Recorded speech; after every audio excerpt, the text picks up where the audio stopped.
Muito bem, vamos dar seguimento à leitura do livro O Ministério do Espírito. E hoje eu quero falar com vocês da página 103, e o texto diz: os temores de quem tem o Espírito Santo.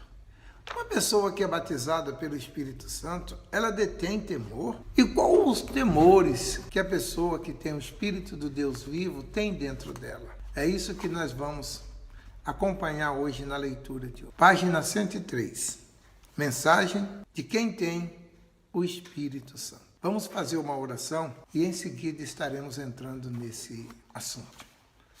Curva a sua cabeça. Poderoso Deus, maravilhoso e soberano e misericordioso. É um privilégio imensurável estar aqui na tua presença, participando dessa leitura, juntamente com todos os Calebes que assistem essa gravação. Pai querido, fale conosco, dai-nos direção, abra o nosso entendimento, para que venhamos ter, meu Pai, em abundância esse temor, o mesmo que Paulo detinha, que em nós venha se manifestar também, para que possamos permanecer firmes até o fim, em nome de Jesus.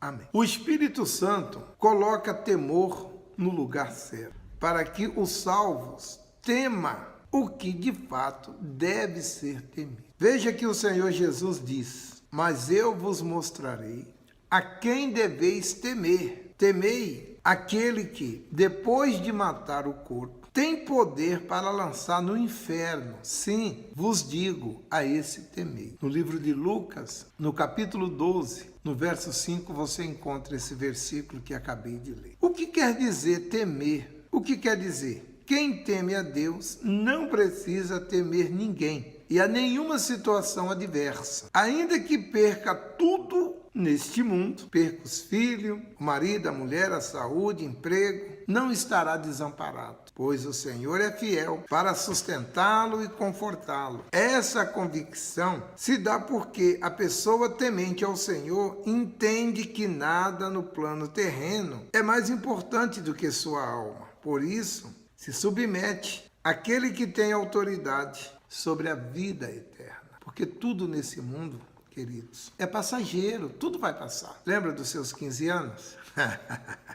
Já passou e não vai voltar mais. Mas o que está dentro desse corpo que você vê, toda vez que você olha no espelho, existe uma alma que é eterna, vai viver eternamente. Esse corpo que você está vendo, ele te foi emprestado. Ele te foi emprestado para que através dele você venha conhecer a glória e o poder de Deus.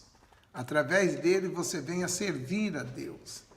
Mas esse corpo não é você e nem se parece nem um pouquinho com você. Você é muito mais do que o que você vê no espelho.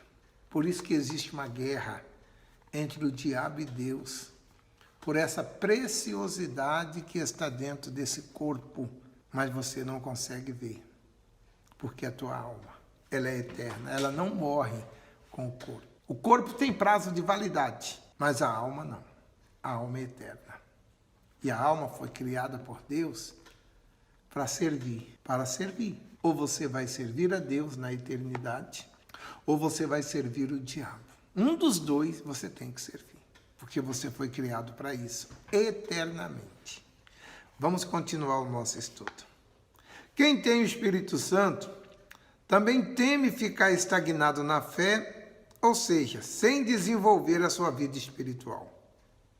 De sorte que, meus amados, assim como sempre obedeceste, não só na minha presença, mas muito mais agora na minha ausência, assim também operai, desenvolvei a vossa salvação com temor e tremor. Filipenses, capítulo 2, versículo 12. Leia para você ver, lá em Filipenses. Essa pessoa tem consideração pela vontade de Deus. Por isso, não atribui um valor a futilidades deste mundo.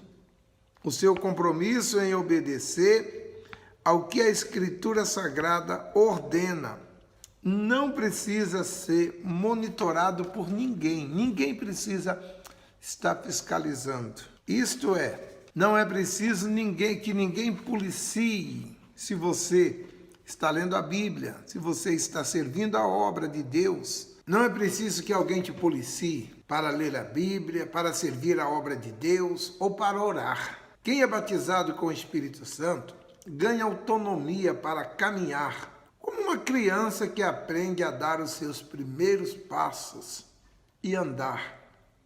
E começa a andar sozinha, embora ainda continue na dependência dos pais. A pessoa batizada com o Espírito Santo também teme cometer pecado, se tornar infiel, perder a fé ou desenvolver um coração insensível e endurecido para Deus. Ela está consciente de que, uma vez salva, não está salva para sempre, independentemente do que faça. Ela foge do pecado porque sabe que o coração mau e infiel rompe o relacionamento com Deus vivo e torna separada dele. Esse foi o caso do povo hebreu no deserto, quando saíram do Egito. Vamos acompanhar a leitura desse texto bíblico que está em Hebreus, capítulo 3, do versículo 12 ao 19. Vamos ler. Vedes, irmãos, que nunca haja em qualquer um de vós um coração mau, infiel. Para quê? Para se apartar do Deus vivo. Antes, exultai-vos uns aos outros todos os dias, durante o tempo que se chama hoje, para que nenhum de vós se endureça pelo engano, pelo pecado, porque nos tornamos participantes de Cristo, se retivermos firmemente o princípio da nossa confiança até o fim. Enquanto se diz, hoje, se ouvirdes a sua voz, não endureçais o vosso coração, como na provocação, porque havendo alguns ouvidos, provocaram, mas não todos os que saíram do Egito, por meio de Moisés. Mas como quem se indignou por 40 anos, não foi porventura com os que pecaram, cujos seus corpos caíram no deserto? E a quem jurou que não entraria no seu repouso, senão os que foram desobedientes? Vemos que não puderam entrar por causa da sua incredulidade. Meu amigo, se você endurecer o seu coração, fechar o seu coração para Deus, começar a dar ouvido a pessoas que já perderam a fé, você também vai perder a sua fé.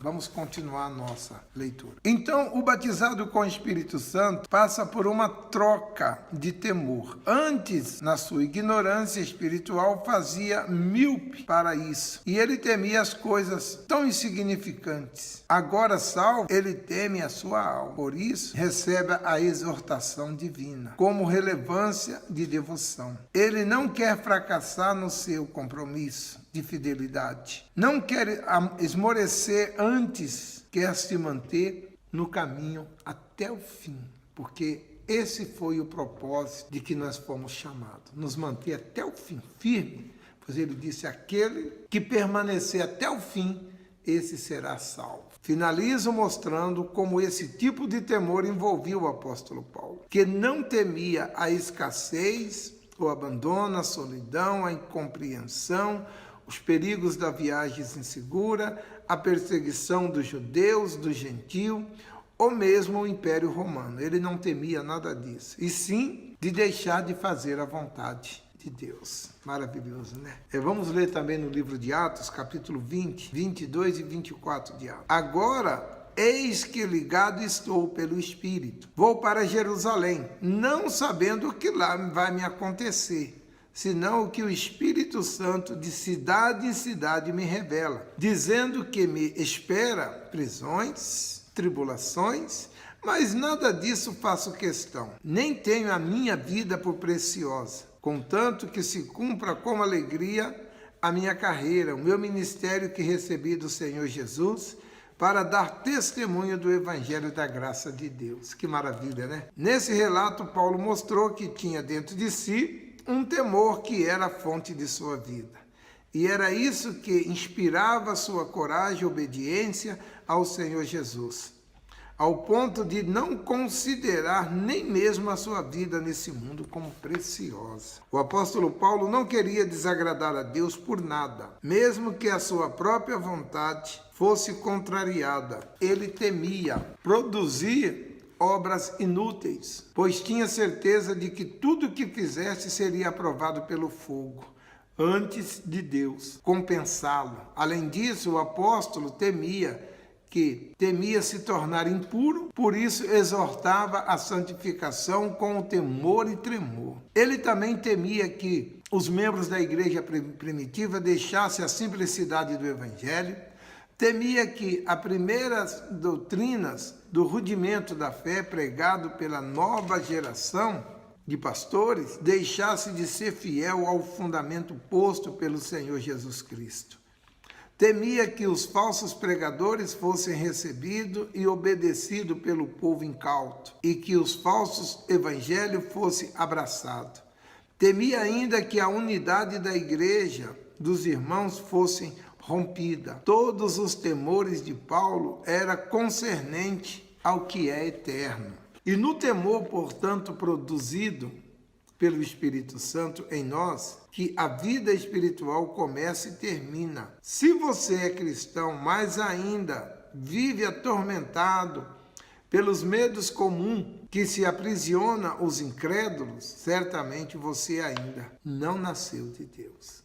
Então você vê que os medos que Paulo tinha não eram dos perigos dessa vida. Porque essa vida aqui, amigo, essa vida, ela tem um prazo de validade. É como você, quando você aluga uma casa, fazer aqui uma analogia. Você alugou uma casa, você faz um contrato, 1 ano. Com 1 ano, se esse contrato não for renovado, você tem que entregar a casa para o dono. É exatamente isso. Esse corpo que você cuida dele todo dia, essa imagem que você está vendo minha, não sou eu. Eu estou dentro desse corpo. Essa é minha casa, que eu vou ter que devolvê-la para quem? Quem é o dono dela? A terra. E ela vai voltar para a terra.